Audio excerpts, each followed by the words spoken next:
গুৱাহাটী উচ্চ ন্যায়ালয়ৰ অৱসৰপ্ৰাপ্ত ন্যায়াধীশ ন্যায়মূৰ্তি শ্ৰীমতী অনিমা হাজৰিকাৰ নেতৃত্বত আজি কেবিনেটে এই গোটেই ঘটনাৰ এটা ন্যায়িক তদন্ত ঘোষণা কৰিছে। সম্পূৰ্ণ নিৰপেক্ষভাৱে উচ্চ ন্যায়ালয়ৰ অৱসৰপ্ৰাপ্ত ন্যায়াধীশ জাষ্টিস অনিমা হাজৰিকাই এই গোটেই ঘটনাৰ তদন্ত কৰি 3 মাহৰ ভিতৰত চৰকাৰক প্ৰতিবেদন দিব আৰু চৰকাৰে সেইমতে কাৰ্যসূচী গ্ৰহণ কৰিব। কেবিনেটে ৰাজ্যৰ আৰক্ষী সঞ্চালক প্ৰধানক এই গোটেই ঘটনাৰ ফৌজদাৰী অনুসন্ধান কৰিবৰ বাবে ক্ৰিমিনেল ইনকুৱাৰী কৰিবৰ কাৰণে এটা SIT গঠন কৰিবৰ বাবে নিৰ্দেশ দিছে আৰু এই SIT-টোৰ কাম-কাজ জাষ্টিস অনিমা হাজৰিকা কমিটিয়ে মনিটৰ কৰে। সাধাৰণতে আমি যেতিয়া এটা SIT কৰো এই SIT-টোৰ কাম-কাজ DGP-য়ে মনিটৰ কৰে, কিন্তু এইবাৰ এই SIT-টোৰ কাম-কাজৰ মনিটৰিং কৰাৰ ক্ষমতা আমি যেটো ন্যায়িক আয়োগ ঘোষণা কৰিছো সেই ন্যায়িক আয়োগৰ হাতত অৰ্পণ কৰিছো আৰু এই ঘটনাৰ লগত জড়িত আটাইকে শাস্তি প্ৰদানৰ বাবে এই SIT-টোৱে ব্যৱস্থা হাতত লয়।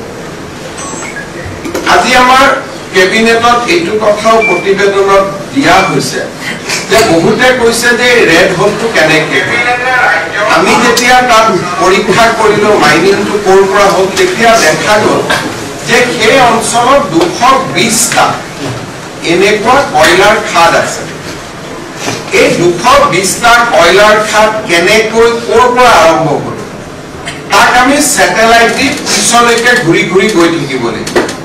অৰ্থাৎ 2000 আজি 25 চন আমি 20 চনৰ স্যাটেলাইট চাব লাগিব, 18ৰ স্যাটেলাইট চাব লাগিব, 14ৰ স্যাটেলাইট চাব লাগিব আৰু এটা সময়ত গৈ গৈ তাক টাইম লেগ বুলি কয়।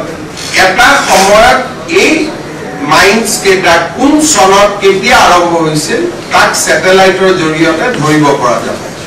আমি সেই স্যাটেলাইট যিখিনি ডেটা সেইখিনি স্যাটেলাইট ডেটা কালেকশন কৰিবৰ বাবেও ৰাজ্যৰ ৰাজহ আৰু পুনৰ সংস্থাপন বিভাগক নিৰ্দেশ দিছে যাতে তেওঁলোকে বহুত সময় এনেকুৱা স্যাটেলাইট পিকচাৰ অসমৰ এজেন্সিৰ লগত নাথাকিব, হয়তো ইছৰোৰ পৰা ল'ব লাগিব আৰু বহু সময়ত বিদেশী স্যাটেলাইটৰ পৰা এই জায়গাটোৰ ফটোবিলাক আমি টাইম লেগত গৈ ল'ব লাগিব, অৰ্থাৎ পিছলৈ ঘূৰি গৈ আমি ল'ব লাগিব। গতিকে এই 220টা মাইন্সৰ উৎপত্তিৰ বিষয়ে অধিক তথ্য জানিবৰ বাবে স্যাটেলাইটৰ সহায় ল'বৰ বাবে আমি ৰাজ্যৰ ৰেভিনিউ ডিপাৰ্টমেণ্টক দায়িত্ব দিছো।